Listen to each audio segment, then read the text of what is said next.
Welcome again to our Bible study here at Good Shepherd Lutheran Church, Appleton, Wisconsin. Today we continue our look at the book of Romans, the appointed epistle reading for this summer months, and we rejoice in Romans as Paul continues to encourage us to know that salvation comes by grace through faith in Jesus alone.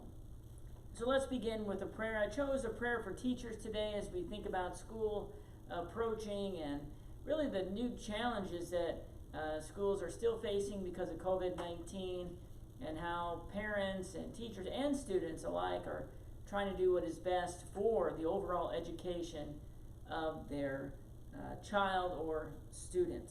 So let's pray for teachers today. Lord Jesus, we ask for your special blessing for the teachers in our midst. They face the challenges of social, mental, and physical brokenness in their students. Only you can provide real healing, and we ask that all teachers would come to that understanding. We pray for strength and stamina for our teachers and ask that you would fill them with real love for their students, especially the most difficult. Amen. And hopefully you aren't a difficult student or one who's had challenges in the past. Sometimes it's hard to be a good student, but again, we hope that for the most part, all students, including you gathered for Bible study today, are excited to study God's Word. And we should always be excited, especially with the slide that I have up to begin today, salvation. And notice for the T is the cross. Because Paul is going to remind us how we rejoice in Romans today, knowing the certainty of our salvation. The certainty of our salvation. And so let's continue. Here's the full text today. I'm going to read through it for you, and you can read along with me. And then we will go and take various parts of the text apart for our study. So, as the title says, the message of salvation to all, rejoicing in Romans saved. Moses writes about the righteousness that is based on the law, that the person who does the commandments shall live by them. But the righteousness, or being right with God based on faith, says, do not say in your heart, who will ascend into heaven, that is to bring Christ down, or who will descend into the abyss, that is to bring Christ up from the dead. But what does it say? The word is near you, in your mouth and in your heart. That is the word of faith that we proclaim. Because if you confess with your mouth that Jesus is Lord, and believe in your heart that God raised him from the dead, you will be saved. For with the heart one believes and is justified, and with the mouth one confesses and is saved. For the scriptures say, everyone who believes in him will not be put to shame. For there is no distinction between Jew and Greek. The same Lord is Lord of all, bestowing his riches on all who call on him. For everyone who calls on the name of the Lord will be saved. But how can they call on him in whom they have not believed? And how can they believe in him of whom they have not heard or never heard? And how are they to hear without someone preaching?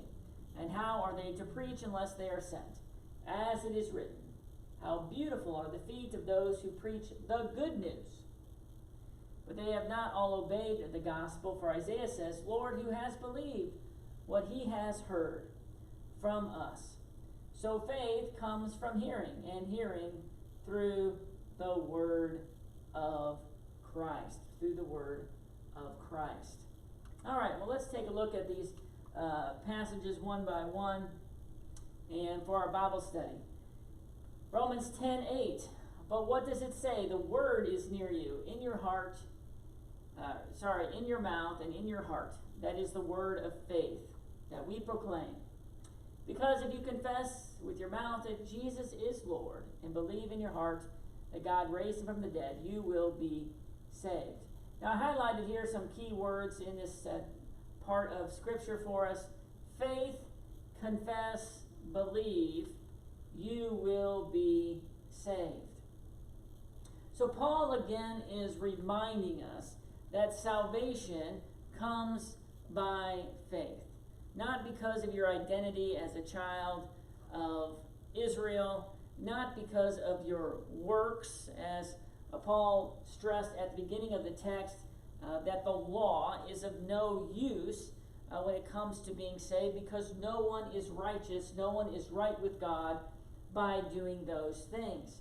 And so what Paul is giving us, the one way to being saved. And it's great to have the one way of being saved. It cuts through all of the other thoughts, all the other ideas, and gives us the proper direction we need. And so I put up a wartime carrot cake recipe. The beauty of a recipe is if you follow it, you're assured that you are going to have a wartime carrot cake. And that's what Paul is giving, the directions by which we must be saved. And we have to remember that Paul at one time was a believer in the law to be saved. He could accomplish it on his own, and that Jesus was not the Savior of the world. But Jesus came to him and showed him that he had risen from the dead, that God raised him from the dead. You will be saved. And so Paul believed in Jesus by faith, and now Paul is confessing that faith in Jesus to the Romans, to you and me today. This is going to be the continual theme of Paul and really all the disciples and the church today when it comes to our life of witness, how one is saved, and giving that certainty to all people. And now we look at Romans 10:8-9 continued, the same text we just read. What do confession and belief have to do with one another? You see that you confess with your mouth that Jesus is Lord and believe in your heart that God raised him from the dead, you will be saved. Well, as we look at some text about how they work together, Romans 10:15, continuing on in our text, as it is written, how beautiful are the feet of those who preach the good news. Now, we all long for good news. So often we only hear about bad news. As a matter of fact, I think that there are times in which people only want bad news. They kind of revel in bad news. Bad news makes them feel good. And so when we have good news, we do not want to keep it to ourselves. We want to share it. We want other people to know exactly what is taking place in our lives. Whether it's a birth of a child, whether it's a good grade in school, whatever the case may be, that should be something that we don't suppress and something that is first and foremost on our lives to share. And so confession then and belief go hand in hand. How can a person who believes in Jesus and knows this good news not help but share it? Because you and I are a product of those who have shared their belief in Jesus with you and me, and therefore that is why you are saved. Think about it. Your parents believed in Jesus. They brought you to the waters of baptism, to where you received your salvation. They received it from their parents. Now, maybe it's not even parents, depending upon the household. Maybe it was your grandparents. Maybe it was a friend. Maybe it was a stranger who showed you, who taught you about God's Word. So God's Word produces faith to believe. The baptism produces faith to believe. But someone had to confess it, to share it, to be excited about it. And here in Matthew chapter 10:32, Jesus says, so everyone who acknowledges me before men, I also will acknowledge before my Father who is in heaven. Should our witness be one of law? Jesus says, if you don't acknowledge me, I'm not going to acknowledge you. It shouldn't be something we really even have to think about in terms of an obligation, but something that is so ingrained in us, so filled with the joy of Jesus. Again, we can't help but proclaim it. This is, for me, what the church is to be about. sharing the message, because that's how people are saved. And that is the purpose of the church, and it's what we treasure today. And so often we get distracted by doing that, whether it is we don't really want the church to grow, whether we want to invest in other areas in the church. But this is preeminent. People need Jesus, and they need to know how they can receive him. So believe, and then once you believe, you confess. You've got beautiful feet confessing and sharing Jesus as Lord. Now let's continue on in Romans 10. For the scripture says, everyone who believes in him will not be put to shame. For there is no distinction between Jew and Greek. The same Lord is Lord of all, bestowing his riches on all who call on him. For everyone who calls on the name of the Lord will be saved. Why that there is no distinction so great to hear? I put this image here of a person who is choosing for kickball, choosing his team. Now you notice the variety of type of people, kids, who are displayed in this image. And there's a distinction as we relate in this image, based on color, based on body type, all of these things. But when it comes to being chosen to being saved, God chooses all people. There is no distinction. And Paul is trying his best to have the Gentiles, non-Jews, believe that they can be saved even though they're not children of Abraham. And he's trying to tell the Jews that they can be saved as well, the Gentiles, and not to say they're excluded. So to include the Gentiles into a life with God happens by faith. For the Jews, to have a life with God is also by faith, even though they're God's chosen people. So it brings us together, that there's no distinction. And it's a wonderful, peaceful understanding of God in our lives. It's a reminder how God looks at people and how we should look at people. That God doesn't want anyone to perish, but all to have eternal life. And so when we look at someone, even if they're outside of the Lord and been outside of the Lord and been rebellious to the Lord, we're not supposed to give up.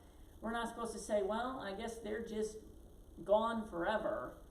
But we continue to teach the word, that they will believe, to let them know that the Lord is Lord of all, and that everyone who believes in him will be saved. So it's great that there's no distinction.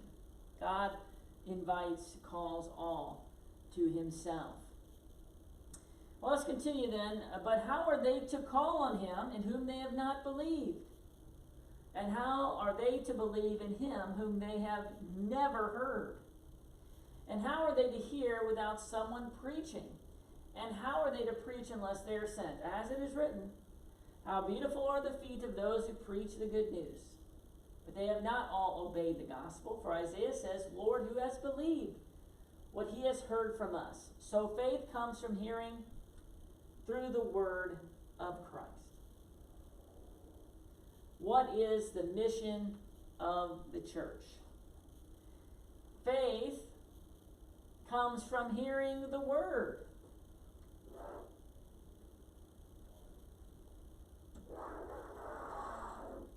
The word of salvation, repent and believe and you will be saved. But how can they believe if they have never heard? Now this would be unbelievably sad in our life of instant communication for there to be any thought that someone cannot hear the gospel. If someone cannot hear the gospel today with all the technology, with all the instantaneous communication, it is because the church has failed in its mission. Because the church maybe is talking about other things and other ways and other ideas, and not talking enough about Jesus and his love for all people. And so everyone should hear. We should be sounding the siren on the top of the mountaintops, being these heralds of good news. As a matter of fact, what we should hear from people is, I've already heard this. Thanks for sharing with me because I already believe. Or they might respond, well, I've heard it, but I still don't believe. But we don't give up. We don't lose heart. We continue in this mission. I can't think of anything better for us to do than to share the love of Jesus. As Paul says clearly in our text from the very beginning, salvation is what this is all about. And there is no distinction. And all Paul wants to be saved. And the same is true of you and me. Faith comes from hearing the word. The word is the message of Jesus Christ, crucified and risen. It's that simple. That's how we are saved, baptized into Christ's death and resurrection. We hear this message every day, and we have this good news in our lives, good news to share. Be those people who have calloused feet then.